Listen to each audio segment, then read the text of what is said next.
Mooi disse Dennis Johnson had SC Heerenveen de vervanger van Arber Zeneli binnenhellen. Johnson wordt voor de rest van het seizoen hier van Ajax. Op dat had Heerenveen een optie ter Cape. Johnson is net een onbekende. Zo speelde hij jarenlang in de jeugd van Heerenveen. Yeah, it does. It's a little bit like coming home in a short term. So yeah, it's nice. Johnson maakte bij Heerenveen in de simmer van 2017 een soort indruk in de tarrieding. Hij was douchen als de natuurlijke opvolger van Sam Larsson, die het naar Feyenoord daar ging weer.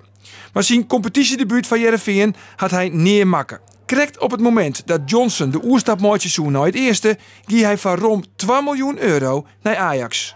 Waarom Dennis? Ja, we kennen Dennis. Dennis is natuurlijk jong gescout hier, heeft in de opleiding gezeten. Heeft vorig jaar fantastisch gedaan in de voorbereiding. Maar uiteindelijk een keuze gemaakt om richting Ajax te gaan. Vonden we toen heel jammer, maar kon me ook wel begrijpen. Een groot succes waar het zijn avontuur in Amsterdam liep wel net. Johnson speelde in totaal 4 keer in het eerste van Ajax en wacht het nog altijd op zijn echte tropbraak. Johnson speelt het vooral bij de beloften. It has been really like a lot of experience I come with now. Like I've been training with a lot of good players on a daily basis, so I think that was a good step. But now it's time to make a new step again and hopefully play some Eredivisie. So yeah, I'm looking forward to it. In eerste instantie wil Heerenveen Vaklak Černý naar Friesland te helpen. Ajax die ik iepen van een verhier van de Tsjechische aanvaller, maar Černý voetbal het liever bij de beloften van Ajax als dat hij verhuist naar Heerenveen.